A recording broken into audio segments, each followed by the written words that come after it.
sa ulo ng mga nagbabagang balita. Vape shop sa Baguio City na nagtitinda ng mga ipinagbabawal na vape sinalakay. Mga labi ni dating Itogon Mayor Attorney Victorio Palangdan inihatid na sa huling hantungan.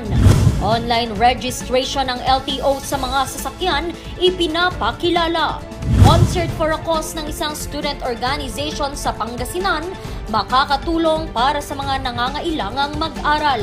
At Miss Kalinga 2023 kinoronahan na.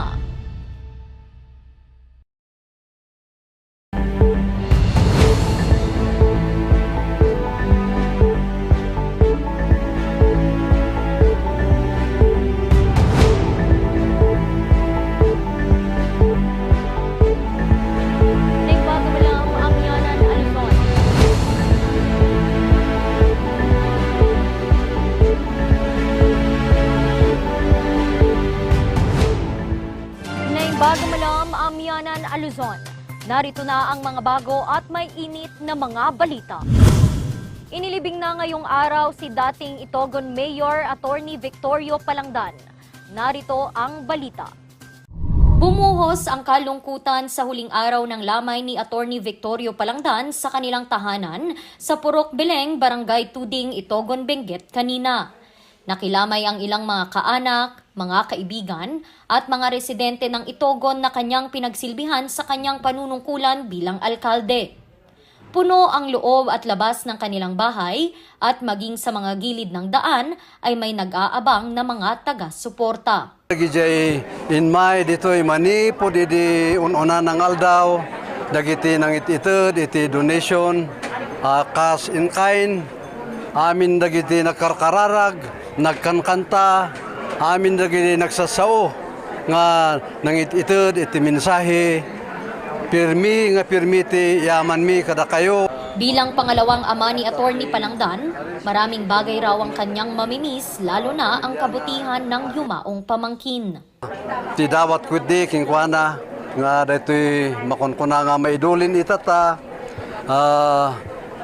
kitaem ta binbendisyonam kidi dagito'y sikay ti nagbalin nga anghel dito'y pamilyam tartarabayam isuda ti anyaman nga kaskastada nga bibiyag iti rabaw ti daga. Sumunod na. Okay. Inilabas ang kanyang labi pasado alauna kaninang hapon sa kanilang bahay para ihatid sa kanyang huling hantungan sa kanilang dating bahay sa Purok Sibal sa parehong barangay. Inihatid ito ng kanyang mga kapamilya, mga kaibigan at taga-suporta. Isang misa ang isinagawa bago ito tuluyang ilibing. Si Attorney Victorio Palangdan ay umupo bilang mayor ng Itogon mula 2013 hanggang 2022. Randy Guzman para sa Luzon Headlines. Mas mapapadali na ang pagpaparehistro at renewal ng mga sasakyan sa LTO Baguio. Pwede na kasi itong gawing online. Narito ang mga detalye. Maagang pumunta sina Florence sa tanggapan ng LTO. Buong araw daw ngayon ang nakalaan para sa pagpaparehistro ng kanilang sasakyan. Pero laking gulat nila sa dinatnang sitwasyon. Noon kasing mga nagdaang taon, inaabot ng halos isang araw ang pagpaparehistro ng sasakyan dahil na rin sa bagal ng proseso. Kasi may hirap na kami. Mag-ano pa kami ng time para pumila or mag-schedule dito. Pero may magandang balita rito ang pamunuan ng LTO. This is not just online registration. It is online renewal of registration. Online renewal of registration, ito po yung isang design ng ating system. Online, meaning to say, kailangan electronically uploaded yung mga requirements ng LTO for renewal of registration. Ano yung mga yon? So, one is yung pong motor vehicle roadworthiness inspection.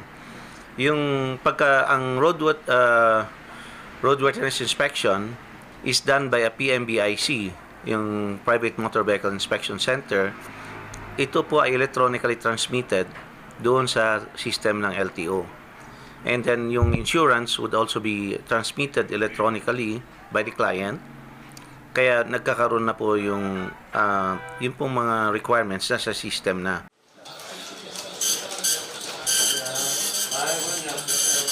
Kailangan lamang pumunta sa portal.lto.gov.ph at pindutin ang transaksyong nais. I-upload lamang ang mga detalye at mga dokumentong kinakailangan at maaari ka na rin dito magbayad. Hindi pa naman kumbinsido rito si Nelson. Ay mas komportable ako yung actual kasi marami dong katulad ko, hindi naman ako masyadong marunong sa ng computer. So prepare kong ganito, yung actual. Kasi pagka ko tapos na.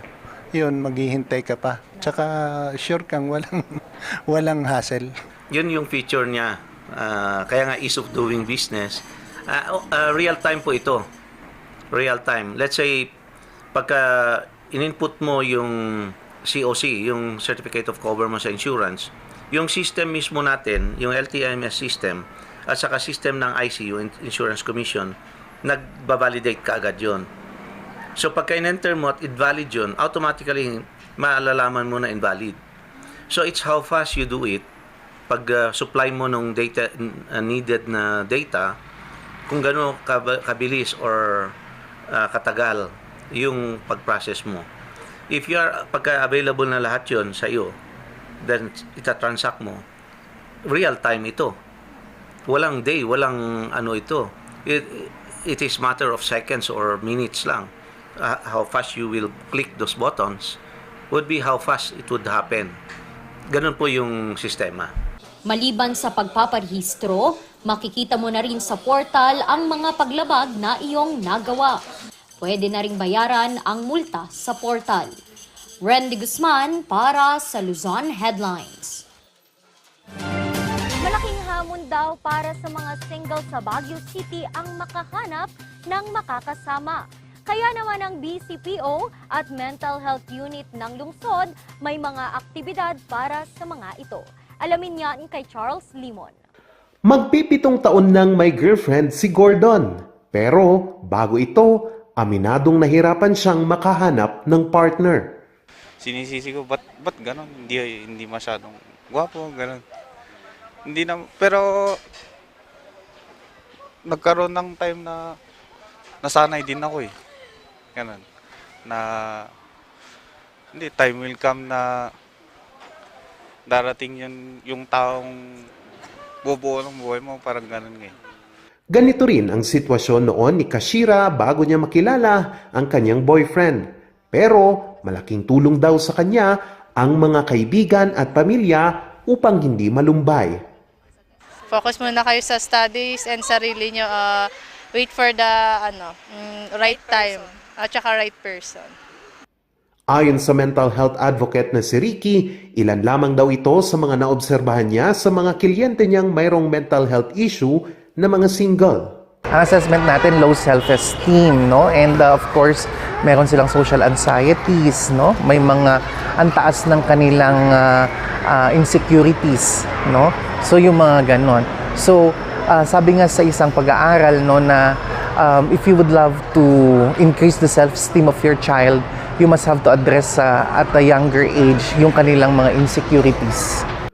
Ngayong araw, ipinagdiriwang ang Single Awareness Day. Kaya, payo niya, tulungan natin sila na i-discover kung ano yung mga positive traits nila and characteristic para magamit nila itong strength para makahanap ng perfect na the one nila or kung gusto nila. Kung ayaw naman nila, walang no pressure dapat.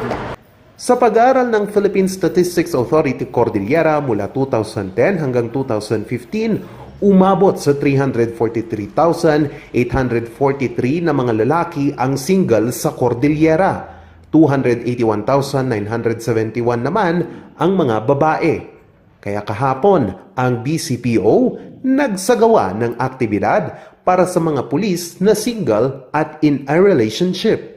Ito po kasi para po mag-guide natin yung mga kapulisan natin na single pa. Kasi hindi mo po lingid sa kaalaman ng lahat na kung minsan po nami-misguide yung ating mga, lalo na po mga kababayan na single. So, etong project or activity in partnership with the Jesus Reigns Ministry led by Pastora Urahay is to guide them kung paano ba, tama ba yung pagmamahal na sinasabi ng nararamdaman nila. Isa sa mga kalahok dito si Patrolwoman Jade. Hindi naman siya NBSB o no boyfriend since birth. Hindi naman po everyday yung na-appreciate yung mga single. Diba? Kasi yung mga may kadate naman na appreciated na sila ng iba. So, very happy po kami na kahit na work lang kami ng work, merong gantong special na activity para sa amin po. Hanap niya daw sa isang lalaki. Siyempre po yung kayang-kaya akong supportahan. and syempre gamitin na natin yung utak natin, yung kaya tayong buhay. Opo.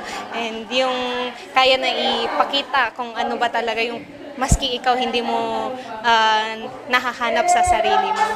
Si Patrolman Renato Bawat naman, kahit mayroon ng karelasyon, sumama pa rin sa aktibidad.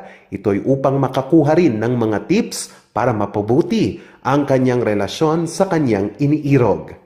Para sa akin, makakatulong tayo sa ating sa relasyon natin kung paano natin patatagalin is unang-una is yung trust, sir, eh. Yung tiwala sa isa't isa lang. Yan lang. Aabot sa higit 30 mga single at mga in a relationship na mga pulis ang nakilahok sa aktibidad na inorganisa ng BCPO at Uplife Movement, isang Christian non-government organization. So ang ating layon is palakasin yung family. And bago pa sila dumating sa family or marriage, dapat ihanda na yung mga tao, no, para maintindihan nila kung ano dapat ang marriage. So papasok sila parang sa school, kumukuha yung mga estudyante ng kurso. Pero bago pa sila magtrabaho, after college graduation, nag-aaral muna sila ng elementary and high school. Ang nasabing aktibidad ay parte ng Marriage Week celebration ng lungsod ngayong Pebrero. Charles Nicolimon para sa Luzon Headlines. Susunod, vape shop sa Baguio City na nagtitinda ng mga ipinagbabawal na vape, sinalakay. Ang detalye sa pagbabalik ng Luzon Headlines.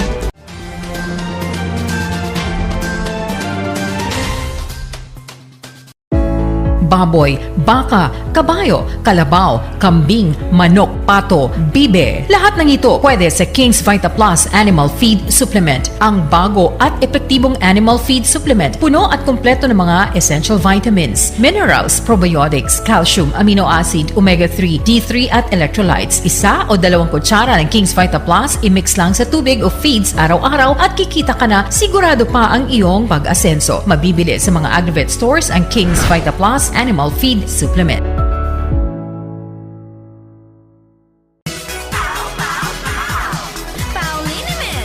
Masakit ba ang likod, ang kasu-kasuan? Namimitig o masakit ang iyong kalamnan? May rayuma, arthritis o nahihilo? May stiff neck, flatulence o masakit ang ulo? Sa Pauliniment, ginhaway, garantisado. Pauliniment, isang pahid ka lang. Dahil walang out sa Pau! Bulok, maliliit at hindi ba malusog ang inyong mga halaman? Omega Green ang kasagutan. Ihalo lang ang 2 kutsara nito sa isang maliit na container at kaunting tubig. Pagkatapos ay ihalo sa knapsack sprayer at pwede na itong spray sa mga pananim. Meron itong nitrogen, phosphorus, magnesium, copper at zinc na tumutulong sa pagpapaganda at pagpapabilis ng tubo, pagpapanatili ng nutrisyon, mas malagong mga dahon at panlaban sa mga sakit ng mga halaman. Hindi rin ito nakasasama sa kapaligiran. Pwede rin ito sa kahit anong klase ng halaman, mapa highland crops o lowland crops. Omega Green by Encam Agri-Marketing, the ultimate friend of farmers.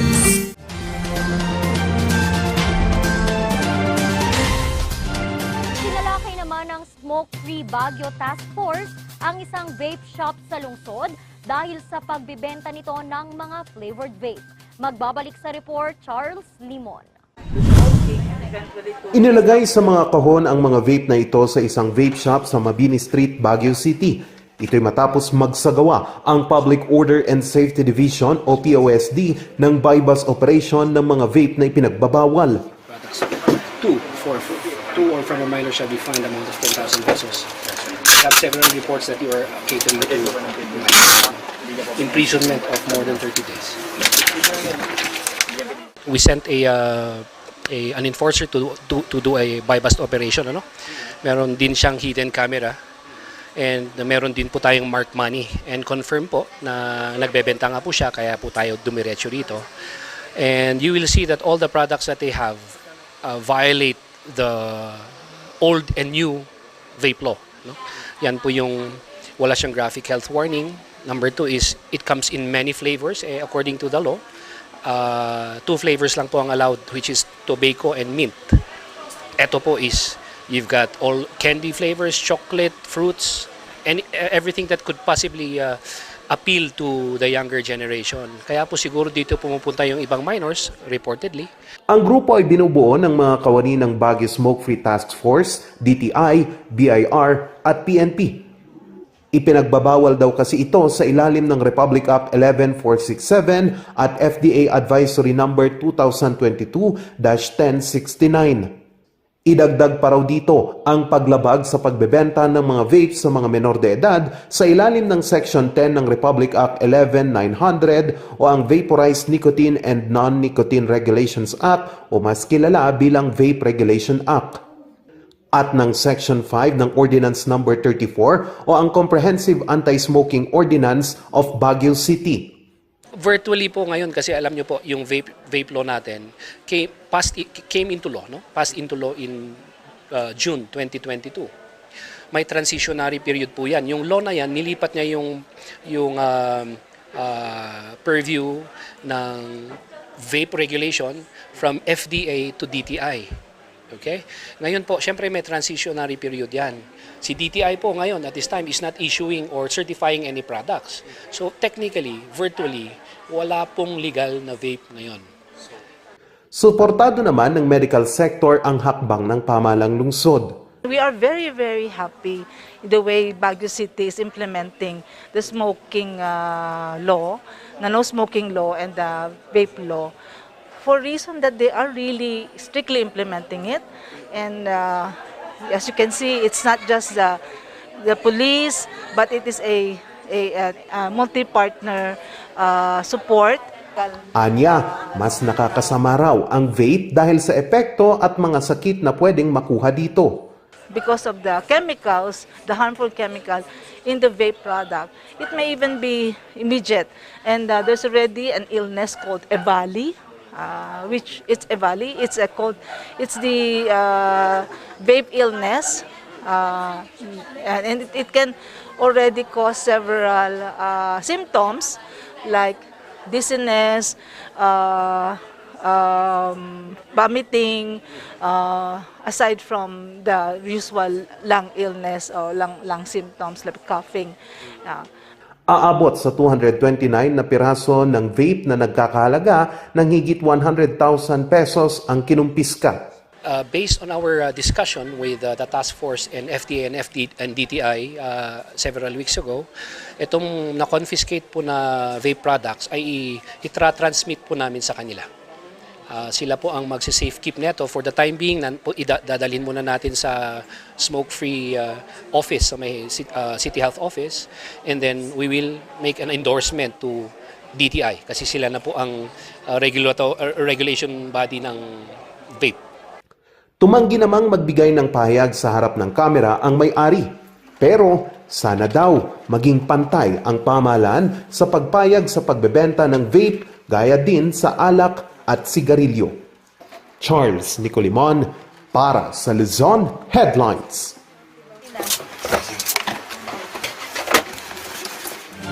Balik entablado naman ang isang student-run organization sa Pangasinan na mayroong parating na concert. Ang concert, may dala raw aral sa lahat ng manonood. Magbabalita Jose Robert Inventor. Third year college na si Maybelline. Para masuportahan ang pag-aaral, nagtitinda ito ng mga damit online. Ay, yung ginagawa ko to support my studies is nag-online selling ako. Nagbebenta ako through online, po-posting ako sa gabi, ganyan. Kung ano-ano yung binibenta ko to support my studies. Pero nang magpandemya, napilitan itong tumigil sa pag-aaral. Hindi na rin kasi sapat ang kinikita sa pagbebenta ng mga damit. Kasi nung pandemic po, nagkaroon po kasi kami ng financial problem. Kasi po, yung company na pinag-workan ng papa ko po is nagtanggal po sila ng mga employee. So, yun po yung reason kung ba't po ako tumigil. Pero nung pandemic din po, sumikat ang pagbebenta online, through online. So, tinry ko po siya. And then, tuloy-tuloy na po hanggang sa ngayon. Mabuti na lamang daw at nakilala nito ang isang student-run organization mula sa Pangasinan. Compassion presents Tao Ota, Comedic Musical Show. Hindi bali na bumagsak. Basta pantay ang pagkakalapat ng eyeliner Bilang ko. isang beneficiary ng Project Compassion, no, sobrang laking tulong nito. Dahil sa Project Compassion, nakapagbayad ako ng exam fee ko, pero hindi lang dahil dito. Natulungan din ako ng Project Compassion para ipagpatuloy ang aking pag-aaral. Kaya naman upang makatulong sa iba pang nangangailangan, si Maybelline isa na rin sa mga volunteer ng nasabing organisasyon. Alam mo, isa ako sa mga voluntary na tumutulong sa production na ito. And natutuwa ako kasi alam ko na itong stage production na to, mayroon ulit kaming matutulungan kagaya ko na estudyante. This organization called Compassion seems to me na that in the education, no one will left behind talaga. I felt so good, yun sa conceptualization stage pa lang. Kasi alam ko maraming mabubuting tao at alam ko maraming magvo-volunteer. Ngayong Sabado, isang production muli ang ipapalabas ng grupo. Okay, this upcoming production entitled Tao Ota, we just wanted to bring something for the celebration of Valentine's. But of course, we would like to make it much more meaningful than the usual. Naging mahirap umano ang paghahanda ng grupo, lalo pa at lahat ng performers ay mga estudyante. Pero paniniguro ng grupo na hindi ito nakakaapekto sa kanilang pag-aaral. It turns out na parang, ang ganda nga, no? Kasi hindi na nadadama yung academics. At the same time, yung pagiging volunteer pa natin is may mapupuntahang maganda. So, kasi ang sinasabi ko, ang motivation ko lagi sa mga volunteers at sa lahat ng performers, this is for Project Compassion. And malay natin, isa sa atin in the near future, maging beneficiaries ng Project Compassion. At gusto natin, yung mga gustong makapag-aral, na walang capability, na bumalik sa school dahil walang pambayad ng tuition, yun po yung sinabi ni Ma'am Sim sa akin na gusto ko meron tayong maibalik na estudyante next year. May malalim ding mensahe ang nasabing concert. We want to assure our viewers sa darating po na Sabado, hindi lang tayo tatawa, hindi lang tayo iiyak, hindi lang tayo mag-enjoy. At the same time, this will be an eye-opener po sa lahat ng audience. Gaganapin ang nasabing concert sa Calasiao Sports Complex sa ganap na alas 4 ng hapon. Bukas naman ang kanilang grupo sa nais na bumili ng tickets na nagkakahalaga ng 20 pesos at merch na nagkakahalaga ng 150 to 250 pesos. Jose Robert Inventor para sa Luzon Headlines.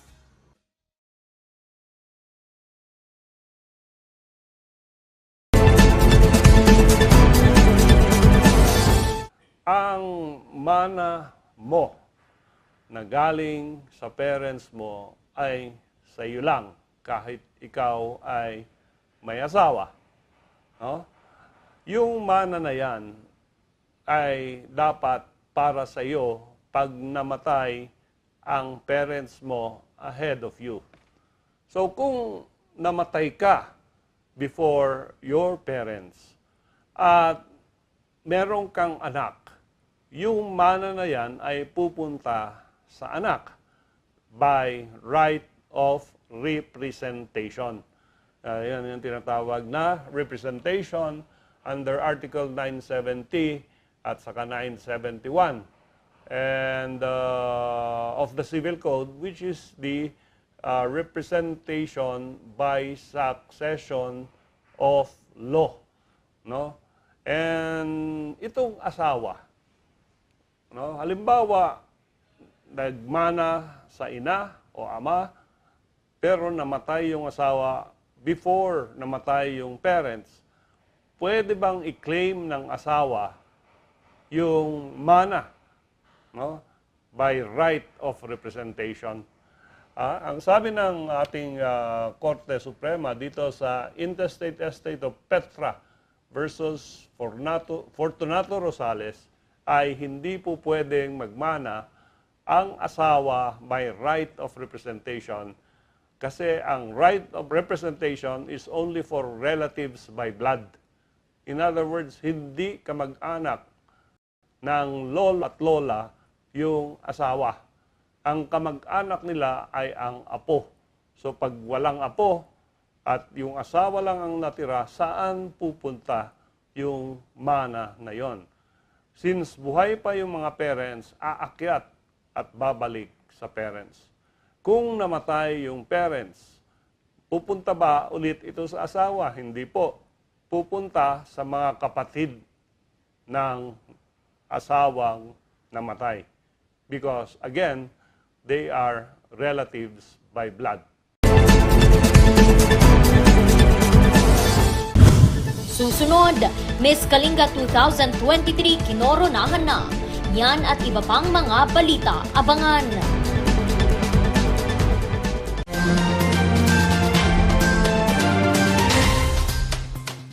Sa milk din ng batang 90s, dapat atin lang i-try. Ang batang 90s milk tea, di ka magsisisi, promise. Sa milk din ng batang 90s. Bizarre Music offers a complete line of musical instruments.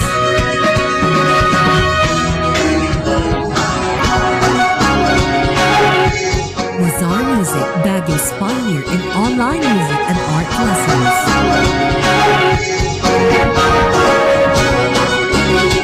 Bizarre Music, bringing music closer to your hearts.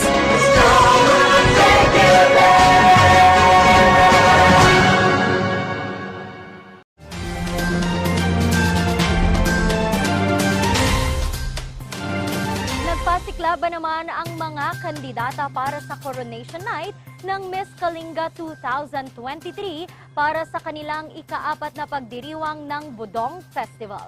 May kwento si Jose Robert Inventor. Candidate number 1, Miss Charlene Wanasan Gaano.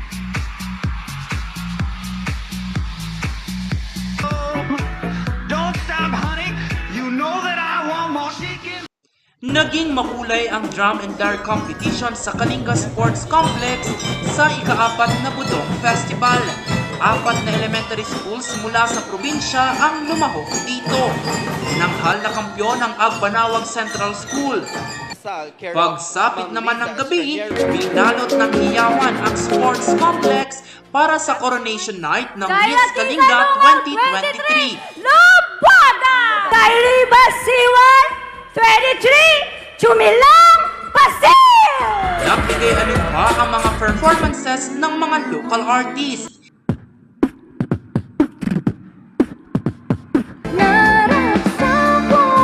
Ipinida naman ng mga kandidata ang kanilang creative at tradisyonal na mga kasuotang gawa sa mga pangunahing produkto ng probinsya. Is a creation of Miss Angela or Inandila. Lalo pang uminit ang kompetisyon nang inirampa ng mga kandidata ang kanilang swimsuit. The business, let's go. We got that Coca-Cola bottle shake, shake, shake. We got that sugar, do you wanna taste, taste, taste? We take Kumpiyansa rin nilang sinagot ang mga tanong sa Q&A portion. Pasok sa top 5 ang mga kandidata ng Rizal, Tabuk City, Tinglayan, Partilandia Events at PMA Tanglaw Diwa Class of 1982. Social media platform serves a lot of things in beauty, fashion, and everything else. So, Our Miss Kalinga 2023 is from Rizal Kalinga, number 14, Angelina Tupaya. Sa huli, tinanghal minamahal na Miss Kalinga 2023, si Miss Rizal na si Angelina Lodipic Dopaya. Jose Robert Inventor para sa Luzon Headlines. At yan ang mga balitang nakalap ng Luzon Headlines ngayong araw. Muli, maraming salamat at magandang araw sa ating lahat.